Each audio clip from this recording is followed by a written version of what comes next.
Muy buenas tardes a todos los participantes. Les saludamos desde la Dirección de Infosalud, Dirección General de Telesalud, Referencia y Urgencias del Ministerio de Salud. Empezaremos la telecapacitación programada para el día de hoy, lunes 2 de marzo, a cargo del equipo del Instituto Nacional de Salud del Niño del Ministerio de Salud. Quisiéramos recordarles que cualquier pregunta, duda o consulta pueden hacerlas llegar a través del chat en cualquier momento de la exposición para ser respondidas al final. Doctor Luján, equipo del Instituto Nacional de Salud del Niño, estamos atentos a su presentación. Bienvenidos, adelante. Buenas tardes con todos los participantes del Ministerio de Salud y otras instituciones. Hoy vamos a tener el gusto de escuchar a la doctora Caterine Campos del Castillo, un tema del día que se llama anticoncepción en el adolescente, que viene a ser un concepto de salud reproductiva. Doctora Caterine Campos del Castillo, ¿puede iniciar su exposición? Sí. Buenas tardes con todos los participantes. El día de hoy vamos a hablar un tema actualmente importante, que es acerca de anticoncepción en adolescentes.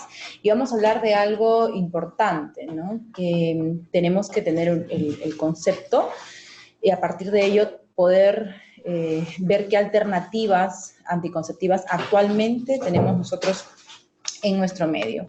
Hay una necesidad insatisfecha que son aquellas mujeres sexualmente activas, adolescentes, que no usan anticoncepción a pesar de no desear un embarazo, ¿no? Y esto se debe a que puede haber falta de acceso al método anticonceptivo, porque el método no es adecuado, no es aceptado por la adolescente o simplemente no es accesible, ¿no? Entonces hay muchas razones por las cuales muchas veces las adolescentes no desean usar un método anticonceptivo, ya sean razones morales, culturales, porque no hay acceso al método o porque hay barreras médicas.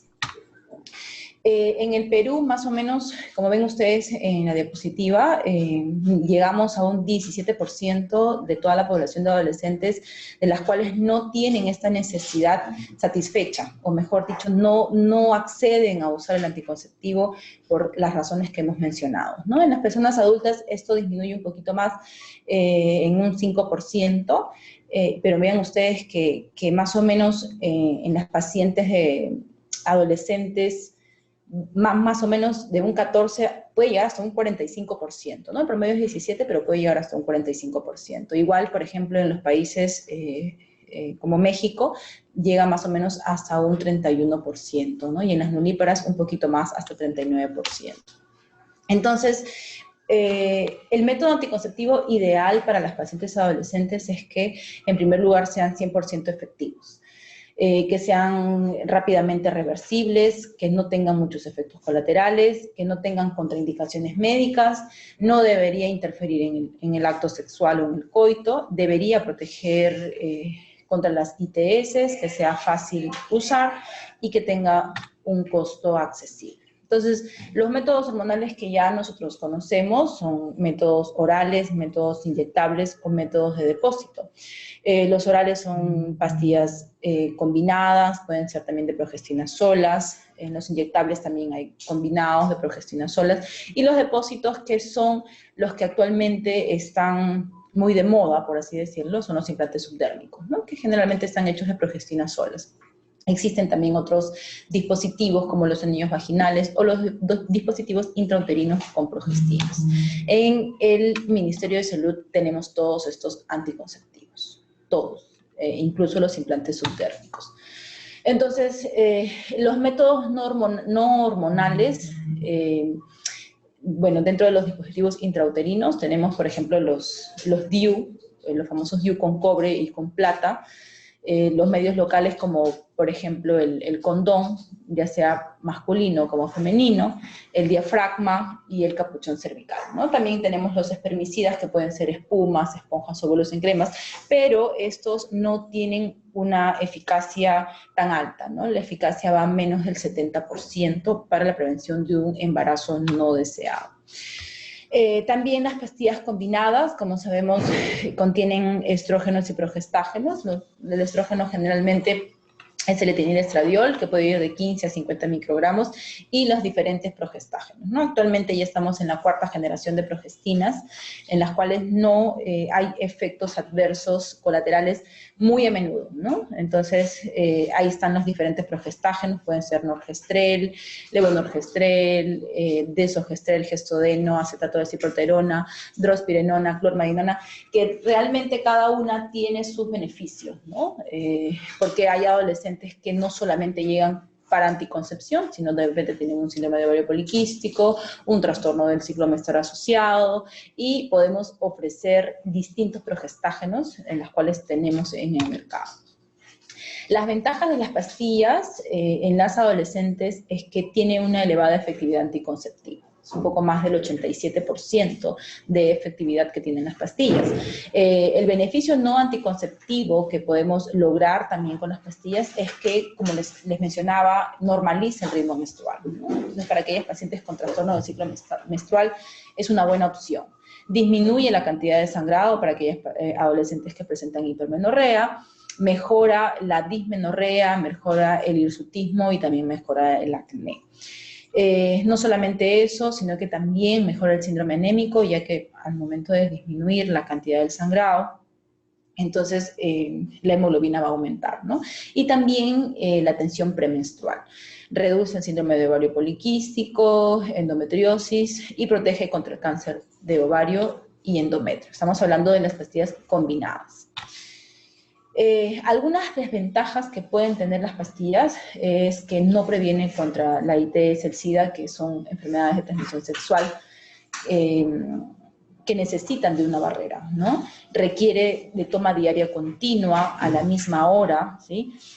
No se puede usar durante la lactancia y sí hay que tener cuidado con los efectos colaterales, porque algunas adolescentes pueden de repente asustarse con un sangrado, por ejemplo, intermenstrual o con una menorrea, ¿no? Y les puede producir un poco de ansiedad. Entonces hay que siempre al ofrecer una pastilla combinada, hablar de las desventajas o de los efectos colaterales que estas pueden tener, ¿no? La hipersensibilidad mamaria también es frecuente en las adolescentes que por primera vez lo usan. Las náuseas, la cefalea, los cambios emocionales, afecta también un poco la libido y también pueden haber algunas variaciones del peso, ¿no? Entonces es importante que uno pueda conversar con las adolescentes acerca de estos efectos colaterales y sí hacerles mención que todo anticonceptivo, cuando es usado por vez primera, van a dar estos efectos colaterales, ¿no? Pero generalmente al segundo mes ya debería desaparecer. Entonces el tercer mes probablemente ya no haya ningún efecto colateral, ¿no? Porque a veces vienen adolescentes que nos dicen, sí, quiero usar la pastilla, pero esta pastilla que he usado no me va bien. Cuando cambian nuevamente a otra pastilla o a otro método, también van a tener esos efectos colaterales. Entonces, cuando se usa un anticonceptivo por vez primera, pueden haber estos efectos, pero siempre hay que advertir y tener en cuenta estos efectos, ¿sí? Hay que tener también en cuenta que esto no limita el crecimiento estatural. El hecho de que se cuide un adolescente no quiere decir que ya no va a crecer. Y no causa menorrea post pastilla, ¿no? Entonces, mejor dicho, si es que un mes se usa y el siguiente mes ya no se usa, no va a causar amenorrea, o sea, va a seguir menstruando la paciente, ¿sí? Las progestinas solas también las tenemos disponibles, pero estas no siempre inhiben la ovulación a comparación de los anticonceptivos combinados, ¿no? Pero sí lo que va a modificar es el espesor del moco cervical y también el endometrio, ¿no? Las ventajas van a depender de la ausencia del estrógeno, tiene múltiples desventajas como es la desmineralización ósea, y son ventajosas cuando subsisten patologías crónicas, ¿no? En aquellas pacientes, por ejemplo, que no pueden usar estrógenos, tenemos alternativas con progestinas solas. El dispositivo intrauterino, como les había mencionado, existen aquellos que están revertidos con cobre y con plata. Los medicados con cobre generalmente las usamos cuando las cavidades uterinas son menores de 6 centímetros, ¿no? Pero también, así como hay con cobre y con plata, también hay con progestinas, ¿sí? Que generalmente están indicados para pacientes con dismenorreas, pacientes que de repente pueden tener miomas incipientes o adenomiosis, ¿no? Generalmente estos dispositivos, si bien es cierto, no llevan el nombre de espermicidas, pero probablemente también impidan la implantación del producto, ¿no? Y por lo tanto no se produzca un embarazo. Las ventajas en relación con el tiempo es que estos dispositivos pues duran entre 4 a 5 años, ¿no? Y no hay la necesidad de que la paciente esté accediendo reiteradamente al ginecólogo, ¿no? Y bueno, en aquellas adolescentes que tienen muchas parejas sexuales, sí no está recomendado por el riesgo de enfermedad inflamatoria pélvica, ¿no? Entonces, hay que hacer una buena anamnesis, hay que hacer una buena historia clínica para ver qué tipo de anticonceptivo es el mejor, ¿no? Si yo sé que es una adolescente que tiene varias parejas sexuales, es una adolescente que tiene riesgo de contraer una enfermedad inflamatoria pélvica, entonces no le puedo ofrecer un dispositivo intrauterino. Como dice aquí, la estrategia para poder nosotros adecuar un buen método anticonceptivo y usar un dispositivo intrauterino es la autoevaluación del riesgo.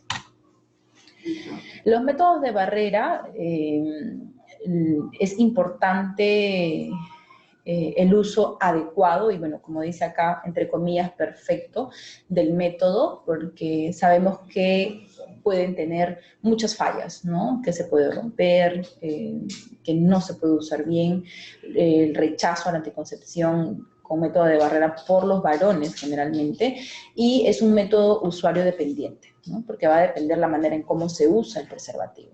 Estas sí previenen una infección de transmisión sexual, pero algunas de las desventajas es que interfieren en el contacto y algunos adolescentes es difícil de uso para aquellos adolescentes que no son expertos o son inexpertos, ¿no? O que nunca han tenido una relación sexual. Pueden haber algunas reacciones alérgicas, sí, se han descrito algunas reacciones alérgicas, y tanto para él como para ella pueden haber argumentos y es nuestra labor poder despejar cualquier duda, ¿no?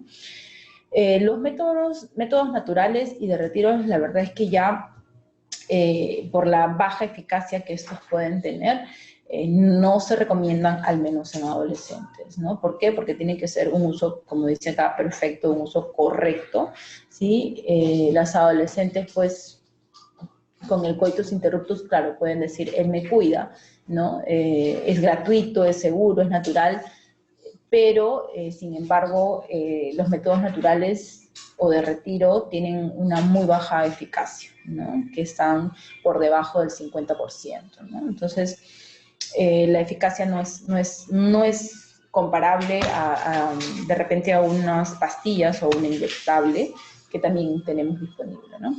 Ahora, las sugerencias prácticas, el mensaje de esta charla es que, por ejemplo, en las pastillas tenemos que comenzar a usar pastillas de bajas dosis, ¿no? Siempre y cuando, por ejemplo, el adolescente no tenga una comorbilidad asociada, ¿no? Si es una pastilla de bajas dosis, pues podemos empezar con estrógenos de 20, con estrógenos de 30, ¿no? Y de repente dejar las dosis altas cuando haya una patología asociada, ¿no? De esta manera también vamos a disminuir los efectos colaterales. Entonces, siempre hay que recalcar al adolescente de formas prácticas, ¿no? Por ejemplo, 3 semanas vas a tomar tu pastilla, 1 semana descansas, 3 semanas sí y 1 no, ¿no? Que esto sea algo rutinario para las adolescentes, ¿sí? De todas maneras, si esto no es gratuito, en algunas zonas, pues verificar siempre el costo-beneficio, informar acerca de las ventajas y las desventajas reales, como habíamos hablado acerca de las pastillas, ¿sí?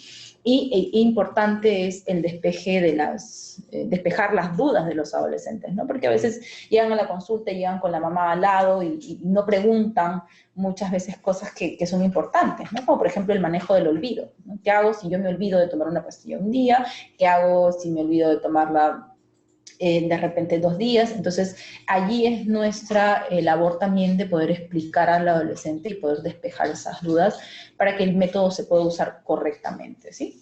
¿Qué alternativas también tengo si de pronto dejé de tomar una semana? ¿Qué hago? ¿Sí? Y cuáles son los signos de alarmas al haber iniciado, en este caso, las pastillas. Hay que recalcar también que, por ejemplo, los inyectables mensuales, hemos visto muchas pacientes que no se están aplicando correctamente, ¿no? Entonces, el inyectable siempre es el mismo día del mes, ¿sí? En todos los meses. Entonces, no es cuando me viene la regla, sino es un día al mes, ¿sí?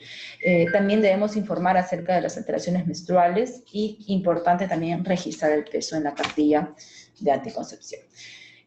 Aquí hay unas comparaciones acerca de los métodos mensuales y trimestrales que nosotros ofrecemos a las pacientes adolescentes, ¿sí? Por ejemplo, los métodos mensuales tienen un mejor control del ciclo, ¿no? Porque todos los ciclos ellas van a acudir al establecimiento de salud para que se le pueda otorgar nuevamente, ya sea pastillas o ya sea ampollas, ¿no?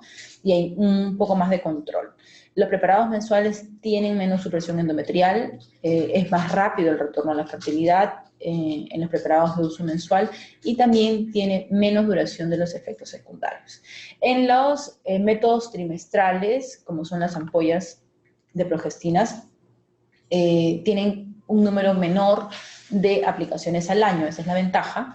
Los preparados mensuales generalmente contraindican la lactancia, los trimestrales no. Una paciente que está dando de lactar lo puede usar libremente. Los trimestrales son una alternativa cuando no se pueden usar estrógenos, ¿no? En pacientes que tienen antecedentes de enfermedades hematológicas es preferible usar solamente anticonceptivos que tengan progestágenos. Y los trimestrales son unos de ellos. Bien, como todo método anticonceptivo hormonal, cuando uno empieza a usar los inyectables, por ejemplo, pueden presentarse síntomas parecidos al embarazo y hay que siempre recalcar a las adolescentes que eso es un efecto adverso del anticonceptivo, ¿no? Puede haber náuseas, puede haber dolor de cabeza, cambios en el peso, turgencias mamarias o pequeños sangrados entre menstruaciones.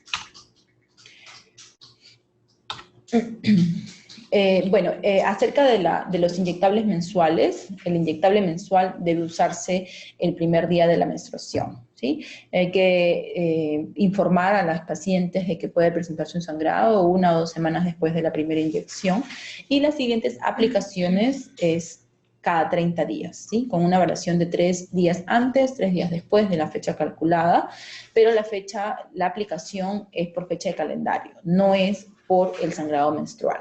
Y si se aplica después de los 33 días de la inyección anterior, entonces ya no hay una protección contraceptiva, ¿no? Entonces es necesario siempre usar un método adicional hasta la nueva aplicación. Puede ser con un método de barrera. La aplicación lenta evitará efectos adversos. Estas son para las personas que inyectan o manejan, en este caso, las ampollas. Y es importante también no realizar masaje en el sitio de aplicación para no aumentar su absorción y esta pueda tener una duración adecuada. Esas son diferentes presentaciones que nosotros tenemos en el mercado de anticonceptivos combinados. Vean ustedes que hay diferentes progestágenos, diferentes estrógenos y en diferentes cantidades, ¿sí? Ahora, las progestinas solas, estas pueden relacionarse con manchados menstruales e incluso amenorreas. Y los implantes hay que siempre tratar de generar una confianza en el usuario, en este caso el adolescente, porque siempre hay, ¿y cómo me va a quedar? ¿Y si me va a echar el brazo? ¿Y se puede mover o se puede romper? Entonces, siempre hay que resolver esas dudas en los adolescentes, ¿sí? Porque de todas maneras siempre hay un cierto temor, ¿no? El implante, recordar siempre la fecha de remoción, porque pueden también olvidarse. Como habíamos mencionado, los dispositivos intrauterinos no nos protegen de enfermedades inflamatorias pélvicas e ITS. Hay que también verificar siempre en cada consulta los hilos, ¿sí? Pueden usar AINES para las dismenorreas o las hipermenorreas, siempre verificar los signos de alarma y en el caso de que haya una enfermedad inflamatoria pélvica asociada a un dispositivo intrauterino, hay que retirarlo post-tratamiento, ¿no? Entonces, iniciamos tratamiento, en el tercer o cuarto día se puede retirar el dispositivo intrauterino para no seguir perjudicando a la enfermedad inflamatoria pélvica. Los métodos de barrera, siempre, como les había mencionado, es importante advertir sobre los accidentes que se puedan ocasionar en el momento del coito, ¿no? Como es la rotura o como es de repente el olvido del preservativo en la vagina, ¿no? Que eso suele pasar, ¿no? Suele suceder. Entonces, ¿qué hacemos frente a esos accidentes? ¿Cuál es la solución que nosotros como médicos podemos dar y como personal de salud podemos dar en este caso a un adolescente, ¿no? O a un adolescente? Siempre hay que sugerir un uso combinado de métodos. Esto es ideal para los adolescentes que de repente se están comenzando a cuidar por primera vez, ¿no? Entonces, si es una paciente que viene por primera vez y quiere obtener un método anticonceptivo hormonal, yo le ofrecería de repente unas pastillas que son combinados y también a la vez un método de barrera. Entonces, de esa manera yo estoy potenciando dos anticonceptivos y estoy potenciando también la eficacia, ¿no? Entonces, hay que recalcar que todos los métodos de barrera es siempre, el uso es siempre y en cada coito, ¿no? Y es desde el principio del coito, ¿sí? Los métodos naturales, como habíamos mencionado, ya generalmente están en desuso. Un método natural y un método artificial, pues hay que siempre garantizar la seguridad y la eficacia del método, ¿no? Hay que analizar también las razones que tiene el adolescente o la adolescente para poder cuidarse, aclarar aquellas preocupaciones y si hay una real motivación, siempre invitarla a instruirse seriamente, ¿no? Siempre explicarles, siempre darles esa confianza para que ellas puedan preguntar acerca de cualquier duda, ¿sí? Eso sería todo, muchas gracias. Y si tienen alguna duda, me la hacen saber. Muchísimas gracias y felicitaciones. Doctora Caterine Campos del Castillo, especialista en gineco-obstetricia del Instituto Nacional de Salud del Niño del Ministerio de Salud. Agradecerle a todos los participantes y si tienen alguna duda o consulta pueden escribir a través del chat para que la doctora Caterine Campos del Castillo pueda entonces absorberla. Doctora Caterine, nos han preguntado ¿desde qué edad se pueden utilizar métodos hormonales en las mujeres? Bueno, hablar de la edad en sí para usar un método hormonal va a depender siempre y cuando la paciente tenga una necesidad de usarlo, ¿no? En este caso, si es solamente como uso anticonceptivo, lo pueden usar a partir de que inicia relaciones sexuales. O sea, si la paciente inicia relaciones sexuales a los 12, 13 años, lo puede usar desde esa edad. Muchas veces nosotros hemos usado métodos anticonceptivos en pacientes aún más pequeñas cuando existe una comorbilidad asociada, ¿no? Como por ejemplo una hipermenorrea que han llevado a la anemia severa a una paciente, ¿no? Que por ejemplo fue la primera menstruación y de pronto tiene un antecedente de una hemofilia y tiene una anemia con menos de 7 miligramos por decilitro, por ejemplo. Entonces, si yo tengo una paciente y tiene 10 años, yo estoy en la obligación de darle un tratamiento a esa paciente para que no sangre. Entonces, le estoy dando un método anticonceptivo, pero con la razón de tratar esa patología, ¿no? Pero no como anticonceptivo en sí. Pero si es una paciente que tiene 12 años, 13 años, 14 años e inicia una vida sexual, entonces ahí yo le tengo que ofrecer un método hormonal, ¿sí? Pero con la finalidad anticonceptiva. Entonces, en realidad, no es que haya una edad exacta para uno decir si va a usar o no un método anticonceptivo, ¿no? Son dos ejemplos que, claro, que día a día lo vivimos, ¿no? Importantísimo, doctora Caterine Campos. Y nos han preguntado ¿cuáles son las principales causas de abandono o mal uso de los anticonceptivos? Sí, una de las principales causas son los efectos adversos, ¿no? Los efectos adversos que hemos recalcado varias veces en la charla, porque se asustan al ver un efecto adverso, porque se asustan al ver de repente que les produce náuseas, que les produce vómitos, que hay un sangrado intermenstrual, que hay turgencia mamaria. Entonces, la falta de conocimiento de las adolescentes hacen que ellas las abandonen, ¿no? Porque lo primero que dicen es, ese anticonceptivo no me cae bien. Entonces, como les mencionaba, si es que hay una paciente, va a usar por primera vez un anticonceptivo, hay que decirle, la primera toma siempre puede producir esos efectos adversos, ¿no? El segundo mes ya esto va a calmar y el tercer mes probablemente ya no tenga ningún adverso, ¿no? Y lo otro importante también es la continuidad del anticonceptivo, ¿no? La continuidad anticonceptiva me refiero, hay que explicarle bien, las tomas tienen que ser, por ejemplo, en las pastillas diarias o todos los meses hay que inyectarse. Entonces, la falta de continuidad en los anticonceptivos hace también que las adolescentes rechacen, ¿no? el método. Excelente, doctora, muchísimas gracias. Nos han preguntado, ¿con cuál método anticonceptivo recomendaría comenzar en adolescente de 15 años con obesidad? Bueno,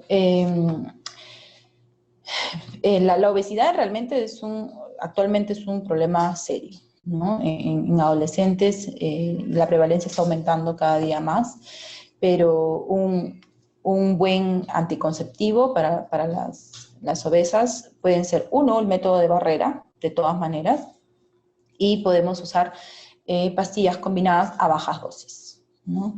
A bajas dosis hasta que de repente ese paciente pueda pasar por el endocrinólogo, hasta que cambie esos estilos de vida, ¿sí? Porque de todas maneras en la obesidad y el sobrepeso pues se ha relacionado con problemas también de trombosis, ¿no? Generalmente en adolescentes no, en adultas sí, pero podemos empezar confiadamente con pastillas que tengan bajas dosis, ¿no? Yo creo que eso es un buen método, pero con un método de barrera también.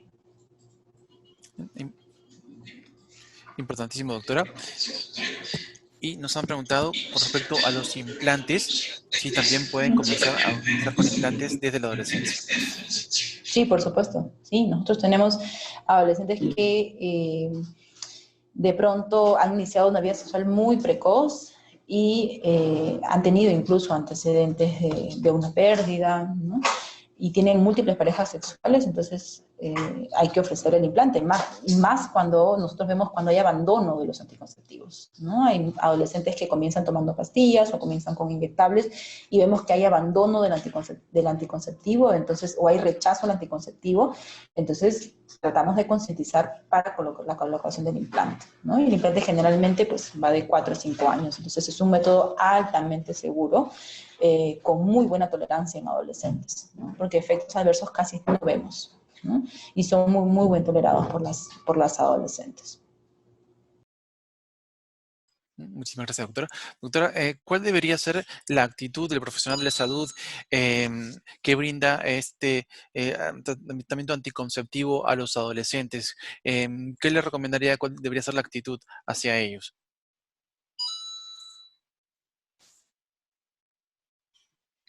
Paciente, antes de poder nosotros aconsejar y recomendar el método anticonceptivo, porque generalmente los adolescentes llegan y nos preguntan, ¿no? ¿Qué método usted me recomienda? Entonces, no existe un método ideal para todas las pacientes, no lo existe. A una le puede ir bien, a la otra le puede causar muchos efectos adversos, ¿no? La paciente tiene que adecuarse a los métodos anticonceptivos, ¿no?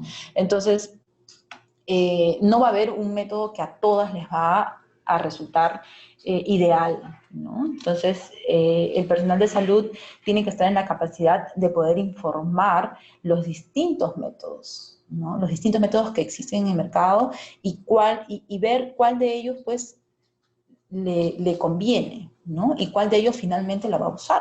Porque si yo tengo un adolescente que me dice, mira, a mí me aburre tomarme todos los días la pastilla, me olvido, de repente me da miedo no ver la regla todos los meses, entonces yo no le voy a ofrecer unas pastillas, ¿sí? De repente le puedo ofrecer un inyectable, ¿no? Le puedo ofrecer un implante subdérmico. Entonces, el personal de salud tiene que estar en la capacidad de poder tener un abanico de opciones para las adolescentes y mostrar, como les digo, una buena empatía entre el médico-paciente y para poder resolver las dudas que ellas tienen. ¿no? Generalmente, como les mencionaba, las adolescentes van acompañados muchas veces de sus familiares, ¿no? Entonces, es importante también mostrarnos nosotros abiertos a las dudas que las pacientes tengan, ¿sí? Con mucho respeto hacia el adolescente, hacia el familiar, y mostrar las distintas opciones que pueden existir, ¿no? Siempre con material didáctico es mucho mejor, ¿no? Decirle, así de este tamaño son las pastillas, esta es la inyectable, esto es el implante, ¿no? Y tener un material audiovisual, ¿no? Eso también es muy importante, ¿no? Para que ellas puedan también poder palpar tan de cerca el método, y cuando lleguen al momento del implante, por ejemplo, van a decir, ¡ay, es tan grande!, ¿no? O las pastillas, no, ¿qué pasó?, ¿no?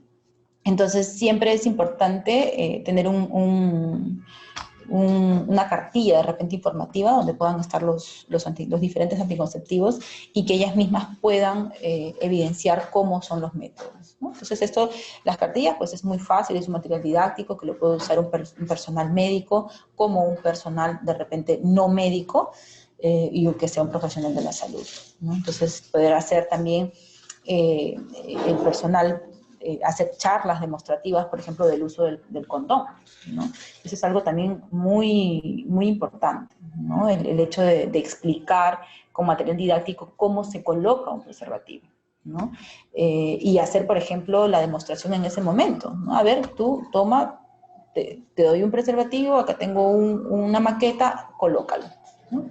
Es la única manera en la cual los adolescentes pueden también aprender, ¿no? No solamente decirlo, no solamente de repente conversarlo, sino también que ellos puedan hacerlo, ¿no? Y con mucha más razón frente a un profesional de la salud, para que pueda despejar en ese momento las dudas.